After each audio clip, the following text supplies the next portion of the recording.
Bonjour, nous sommes le vendredi 21 juin 2019, c'est l'été. Il y a une époque où je faisais une vidéo par semaine pendant de très nombreuses années. J'appelais ça le temps qu'il fait, puis je vous donnais la date. Et la raison de procéder, c'était la suivante. D'abord, il y avait énormément d'actualités. Je parlais essentiellement de la crise des subprimes quand j'ai commencé à faire ces vidéos. Et s'il avait fallu, pour être logique, il fallait faire une vidéo par jour ou plusieurs par jour. Alors j'avais trouvé la formule d'en faire une par semaine. C'était plus difficile aussi de faire des vidéos. La technique que vous proposez où YouTube était moins sophistiqué, ça allait beaucoup moins vite aussi sur les machines. Il fallait des heures et des heures pour que ça télécharge. C'était pas très facile. Alors récemment, j'ai pris la formule de vous parler quand j'avais envie de vous parler, ce qui faisait parfois effectivement des vidéos une fois tous les 2 jours. Et puis on est entré de nouveau dans une période où il faudra en faire tous les jours. Et là, mon premier réflexe, ça a été de freiner, de plus en faire depuis une dizaine de jours, ce qui était très rare ces jours derniers. Et là, qu'est-ce que je vais faire? Je vais vous faire une vidéo du type de le temps qu'il fait le 21 juin 2019, parce qu'il y a tellement de choses à raconter. Je vais essayer de pas trop en dire, parce que vous voyez, je suis encore dans une chambre d'hôtel, et là, il n'y a pas la connexion qui permet justement de télécharger rapidement. J'espère que ce que je vous dis là, je pourrai arriver à le télécharger avant de prendre le train vers midi moins quart. Sinon, vous le verrez plus tard. On est dans un monde au bord de la guerre généralisée. Les signes d'effondrement se manifestent un peu partout. On avait déjà à la tête des États-Unis un personnage dont vous avez vu qu'avec une certaine militance, j'espérais qu'il allait disparaître rapidement. Il est toujours là, malheureusement. J'avais confiance dans les institutions américaines.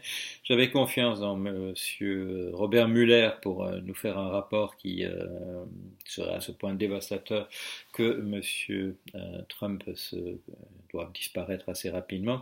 Monsieur Robert Mueller a fait ce rapport tout à fait dévastateur, mais il l'a fait, je dirais, avec tant de précautions et tant de politesse qu'il a permis au ministre de la Justice, tout à fait acquis aux thèses de monsieur Trump, de torpiller d'une certaine manière la sortie du rapport en faisant un rapport, un résumé fallacieux. Et par la suite, les démocrates ont peur de lancer la procédure de impeachment, de destitution du président, alors que M. Robert Mueller leur a quand même offert de l'ordre de 700 pages de raisons de le faire. Mais le danger en ce moment, aujourd'hui, alors où je vous parle, c'est de voir apparaître un personnage du même genre à la tête du Royaume-Uni. Avec un déjà à la tête des États-Unis, c'était pas terrible. Avec un second du même style à la tête de la Grande-Bretagne, Royaume-Uni, ce sera encore beaucoup plus grave. C'est pas exactement, c'est un Boris Johnson qui risque de devenir Premier ministre rapidement. C'est un populiste aussi, populiste de droite, du même genre que Trump, mais c'est pas la même chose. Je dirais à la limite c'est encore plus dangereux. La faiblesse, bien entendu, de Monsieur Trump, c'est de pas être sûr de lui.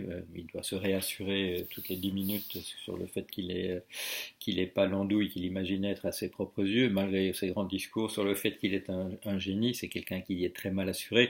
Pourquoi il est très mal assuré? Pour les raisons dont il a constitué, qui lui ont permis de constituer sa fortune. Il a une famille d'émigrants avec un grand-père. Voilà, le premier Trump arriverait aux États-Unis. Il le fait dans des conditions qui le mettent en délicatesse avec la loi dans le pays qu'il quitte, l'Allemagne. Et c'est essentiellement, tout le monde en a parlé, les preuves sont là. Les publicités même, c'était un tenancier d'hôtel borgne, comme on dit, ou de bordel, si vous voulez. Avec conditions spéciales accordées aux dames seules. Voilà. Le père, pour aller vite, vous l'avez compris aussi, on en a parlé beaucoup, c'est un raciste proche du Ku Klux Klan qui est comme on appelle ça, un marchand de sommeil. Et le petit-fils, il constitue sa fortune à grands coups de bluff et de trafic extrêmement louche, dont on connaîtra sans doute un jour les détails. Tout ça n'est pas, tout ça fait pas une personnalité très sûre d'elle, bien entendu. Il n'y a pas de, comment dire, il n'y a pas d'ancêtre à évoquer, il n'y a pas d'arrière-grand-père à copier dans ses comportements ou à évoquer la mémoire. Tout ça est bien compliqué. Donc on a un populiste qui vient véritablement, je dirais, d'un secteur possible du peuple, les gens qui rament mais qui ont trouvé des combines pour essayer de s'en sortir, au point de devenir voilà, président de la République. Boris Johnson, c'est une toute autre affaire. C'est quelqu'un qui est passé par l'école européenne à Bruxelles quand il était tout jeune, puis qui a été à Eton, le grand collège prestigieux de Eton. Il a été à Oxford, il était à Balliol College, il a été président de l'Oxford Union, qui est le club de, comment dire, voilà, des orateurs. C'est un truc extrêmement prestigieux. Il vient d'une famille qui est une famille où se mélangent la haute bourgeoisie et des gens plus ou moins liés aux différentes aristocraties dans un ensemble de pays, dont la Turquie, dont l'Allemagne, dont la Grande-Bretagne. C'est quelqu'un d'extrêmement sûr de lui. Il s'est toujours présenté comme un populiste de droite, vous avez dû voir ça.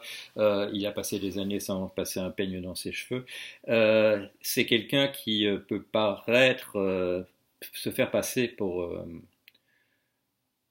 peuple, essentiellement parce que c'est un hooligan, c'est parce qu'il a fréquenté les voyous. C'est pas sa famille.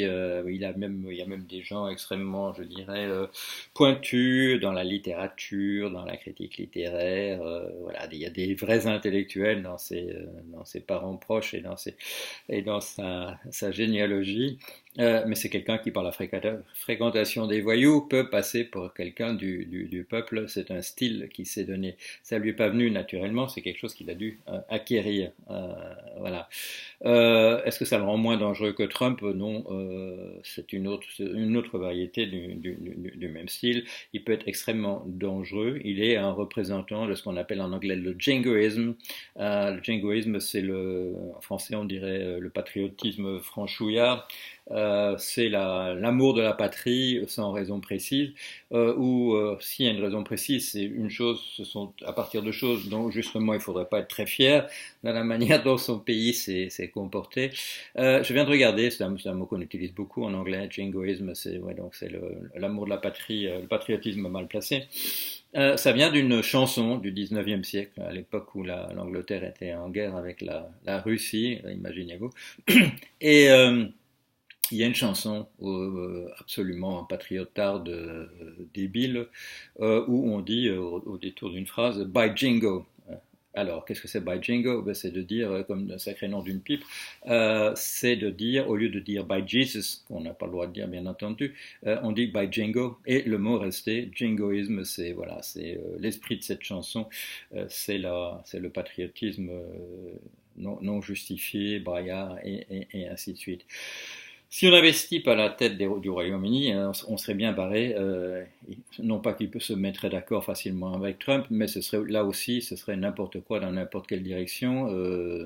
On fait la guerre avec l'Iran aujourd'hui. Ah non, le lendemain, tiens, finalement, c'était pas une bonne idée. En fait, ces salopards d'Iraniens, ils viennent de descendre un drone et puis on rétropédale 4 jours plus tard en disant ah oui, mais c'était un accident, je suis d'accord, et ainsi de suite. Ça devient extrêmement dangereux. Dans le cas de Trump, c'est probablement à la suite de conversations avec Vladimir qu'il change d'avis aussi facilement, mais ce personnage est tout à fait non fiable, vous le savez. Il s'apprête à organiser des déportations massives d'Amérindiens de provenance diverses, mais essentiellement du Mexique, du Guatemala, d'El Salvador et du Honduras. Les gens sont fichés et Trump annonce des déportations massives. Ça va être joli.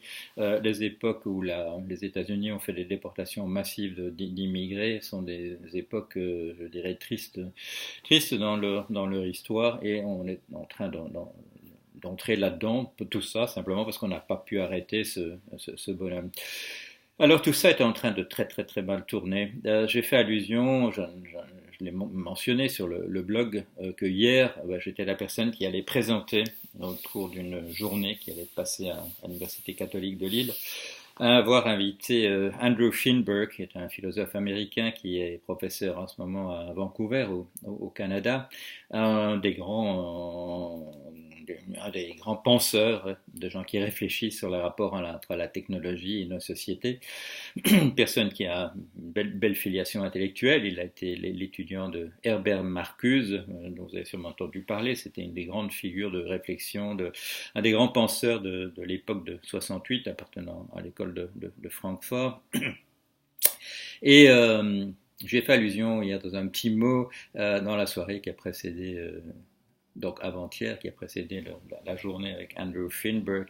Il me parlait d'un professeur canadien qui avait décidé que l'époque était à la désobéissance civile, qu'on n'obtiendrait rien des parlements et qu'il parlait à ses étudiants de comment ça voter des pipelines.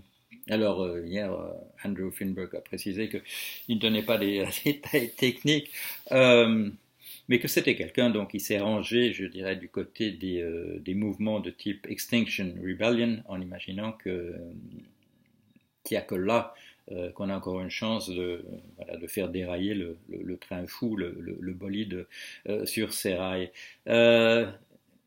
Quand il a dit ça, ça m'a rappelé aussi que j'ai parfois dit des choses déjà dans ce sens-là.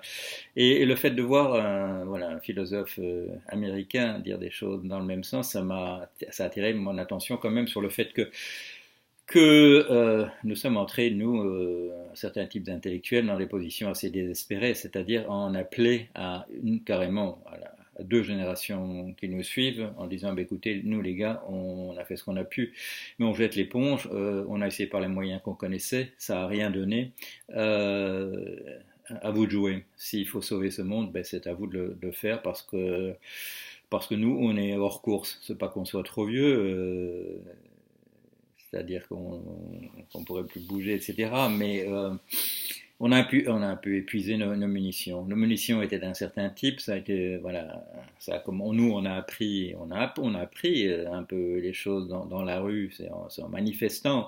Et Finberg et moi, on a des parcours d'anciens combattants, d'être des organisateurs à 15-16 ans de manifestations contre la guerre au Vietnam. On a des choses en commun dans 2 continents séparés. On s'est rencontrés plus tard pour des raisons familiales. Il y a c'est quoi, une vingtaine, 25 ans.